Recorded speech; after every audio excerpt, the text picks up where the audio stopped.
প্রেত চক্র এখানে ভয় ও ভূত দুটোই পাবে।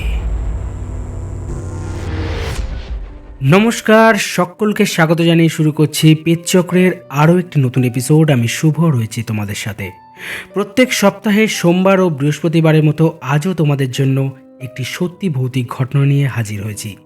আজ পেতচক্রের 63 নম্বর এপিসোডে তোমাদের জন্য রয়েছে একটি সত্যি ভৌতিক ঘটনা, একটি ভয়ঙ্কর ঘটনা। ঘটনাটি আমাদের পাঠিয়েছে শুভ্রা, তার বাড়ি সিঙ্গুরে। সে আমাদেরকে মেল করে ঘটনাটি পাঠিয়েছে। আশা করছি আজকের ঘটনাটি তোমাদের ভালো লাগবে। ঘটনা যাওয়ার আগে একটা কথা বলি, পেতচক্র কোনো কাল্পনিক বা অলৌকিক ঘটনাকে সমর্থন করে না। পেতচক্রের কাজ শুধুমাত্রই শ্রোতাদের মনোরঞ্জন করা। আশা করব তোমরা ঘটনাটিকে লাইক করে দেবে, শেয়ার করে দেবে এবং আমাদের চ্যানেলটিকে সাবস্ক্রাইব করে দিয়ে আমাদের সঙ্গে থাকবে। দেখো, লাইক কমেন্ট করলে কিন্তু আমরা খুব মোটিভেটেড ফিল করি, আরও নতুন নতুন সত্যি ভৌতিক ঘটনা আনবার চেষ্টা করি। আশা করি পুরো ঘটনাটি শুনবে। তাহলে দেরি না করে আজকের ঘটনাটি শুনে নেওয়া যাক।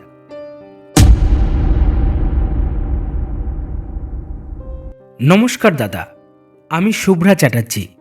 আমার বাড়ি সিঙ্গুর। আজ যে ঘটনাটি তোমায় লিখে পাঠাচ্ছি সেটা আজ থেকে প্রায় 30-35 বছর আগের।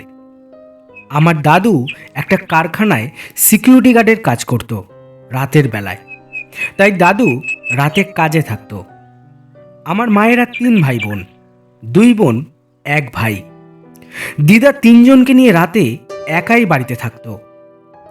3 ভাই বোন হওয়ায় এদের দুষ্টুমিটা ছিল প্রচণ্ড পরিমাণে। মাঝে মাঝে যেটাকে সামলানো দিদার পক্ষে প্রায় অসম্ভব হয়ে উঠত। আর দাদু বাড়িতে না থাকায় দিদা একা সবাইকে সামলে উঠতে পারত না। মায়েদের মধ্যে একটা নেশা ছিল। রোজ সকালে কে কত আগে উঠে ফুল পাড়তে যাবে। শুধু মামা আর মাসিরাই নয়, পাড়ার অনেক বাচ্চা কাচ্চা এবং বয়স্ক মহিলারা তাই করত। আপনারা অনেকেই জানেন, আগেকার দিনে গ্রামের বাচ্চাদের কাছে ভোরবেলা ফুল পাড়তে যাওয়া বা ঝড় হলে আম কুড়োতে যাওয়া এইসব ছিল একটা অ্যাডভেঞ্চারের মতো। খুবই প্রিয় একটা নেশা, যেটা এখন হারিয়ে গেছে। তো 3 ভাই বোন মিলে ভোরবেলা ফুল পাড়তে যেত পাশের একটা বাগানে। এবার বাগানটার একটু বর্ণনা দিই। বাগানটার সামনের অংশে ছিল বড় বড় গাছ, যেমন আম, নারকেল এই ধরনের গাছ। আর পেছনের দিকে ছিল ফুলের বাগানটা।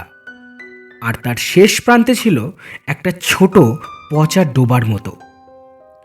অনেক ফুল থাকা সত্ত্বেও গ্রামের অন্য ছেলেমেয়েরা ভোর রাতের দিকে খুব একটা বাগানের দিকে যেত না।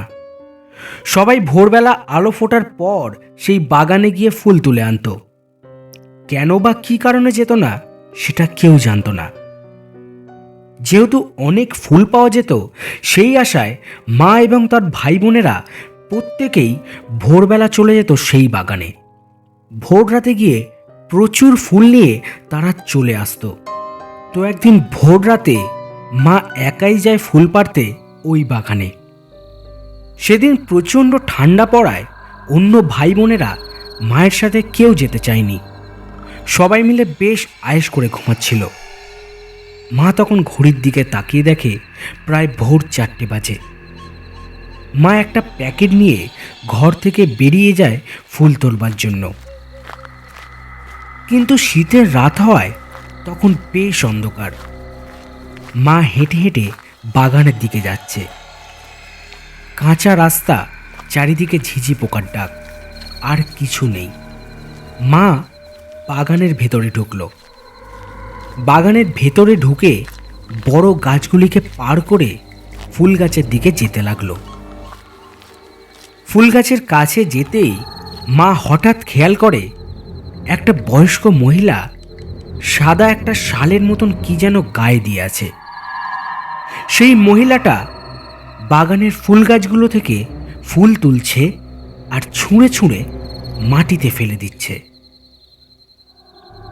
মা কিন্তু আগে কোনোদিন ওই বয়স্ক মহিলাকে দেখেনি, এবং তিনি কেন ফুলগুলোকে এইভাবে নষ্ট করছে সেটাও সে বুঝতে পারল না। অন্ধকার কিছুটা কমে এসেছে। ওই বিকাল হয়ে যাওয়ার সময় যেমন একটা হালকা অন্ধকার হয়, ঠিক সেই রকম, মানে সূর্য উঠবে উঠবে এই রকম। মহিলাটি অপরিচিত হওয়ায় মা আগে থেকে ওনার কাছে যায়নি। মা একটা সাইডে নিজের মতন ফুল তুলতে যায়, কিন্তু গিয়ে দেখে মহিলাটা সেই গাছের সব ফুলের কুঁড়ি ছিঁড়ে মাটিতে ফেলে রেখেছে। এটা দেখে মায়ের খুব রাগ হয় এবং মহিলাটির দিকে ঘুরে তাকায় কিছু বলবার জন্য। ঠিক সেই মুহূর্তে সেই বয়স্ক মহিলা মায়ের দিকে তাকায়। মা দেখে যে বয়স্ক মহিলাটা মায়ের দিকে 2 হাত বাড়িয়ে মাকে ডাকছে আর বলছে, পল্লবী আয়, এদিকে আয়। মা ওই মহিলার দিকে এগিয়ে গেল তার থেকে কিছুটা ফুল নেবার জন্য এবং তাকে বারণ করবার জন্য যাতে সে ফুলগুলো এইভাবে নষ্ট না করে।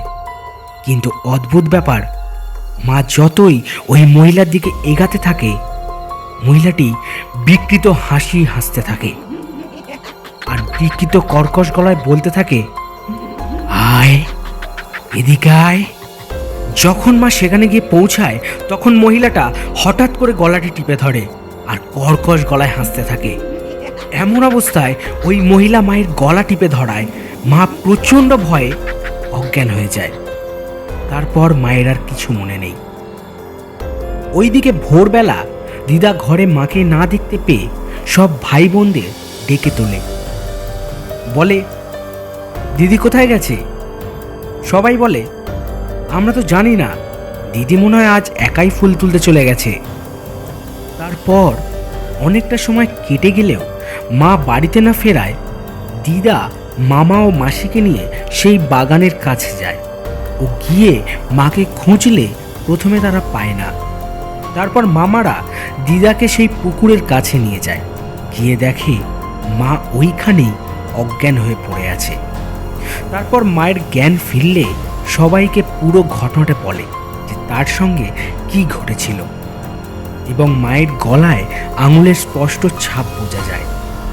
তারপর থেকে 2 দিন মায়ের প্রচণ্ড জ্বর ছিল, এমনকি মা নাকি ঘুমের ঘোরে ভুলভাল বলতো সেই মহিলাটিকে দেখতে পাচ্ছে। তারপর দিদা মাকে নিয়ে সিঙ্গুরের একটি ঠাকুর বাড়িতে নিয়ে যায়, জাগ্রত কালীমায়ের মন্দিরে, এবং ঝাড়ফুঁক করায়। ওই মন্দিরের পুরোহিতকে জিজ্ঞাসা করলে সে বলে ওই মহিলা আত্মা নাকি ওই ডোবাতে অনেক বছর ধরে বাস করছে। মামা মাসিরা মিলে সেখানে রোজ ফুল তুলতে যাওয়ায় তার খুব অসুবিধা হতো এবং সেই দিন মাকে একা পেয়ে সেই মহিলার আত্মা মাকে হত্যা করতে চেয়েছিল, কিন্তু ভোরের আলো ফোটায় সেটা আর করতে পারেনি। এই কথা বলে সেই মন্দিরের পুরোহিত একটা মাদুলি দেয় এবং বলে মাদুলিটা মায়ের ডান হাতের বাহুতে পরিয়ে দিতে। তারপর থেকে মা আস্তে আস্তে সুস্থ হতে থাকে এবং আর কোনো দিন মা, মামা এবং মাসি সেই বাগানের দিকে যায়নি। সবাই ওই বাগানটাকে এড়িয়ে চলত। এই ছিল আমার মায়ের মুখ থেকে শোনা একটা ঘটনা। আশা করছি তোমার ভালো লাগবে। একটু বড় হয়ে গেল ঘটনাটা। যদি ভালো লাগে পেটচক্রের আসরে বন্ধুদের শুনিও। নমস্কার।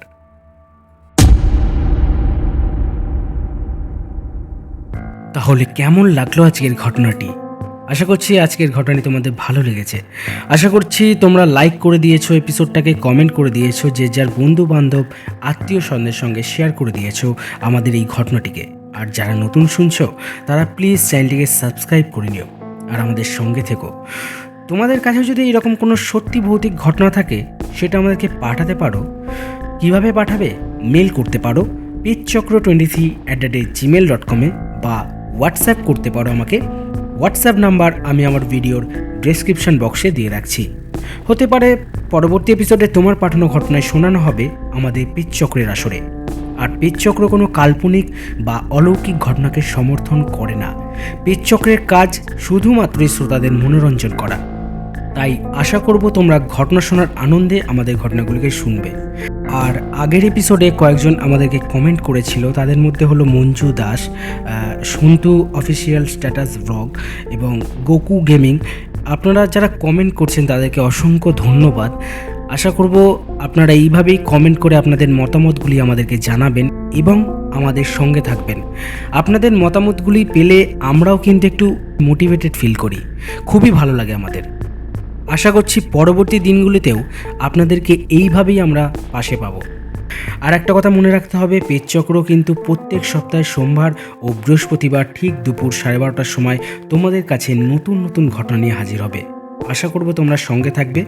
আজকের এপিসোড এইখানেই শেষ করছি, দেখা হচ্ছে পরবর্তী একটি নতুন এপিসোডে। তাহলে ভালো থেকো, সুস্থ থেকো, নমস্কার।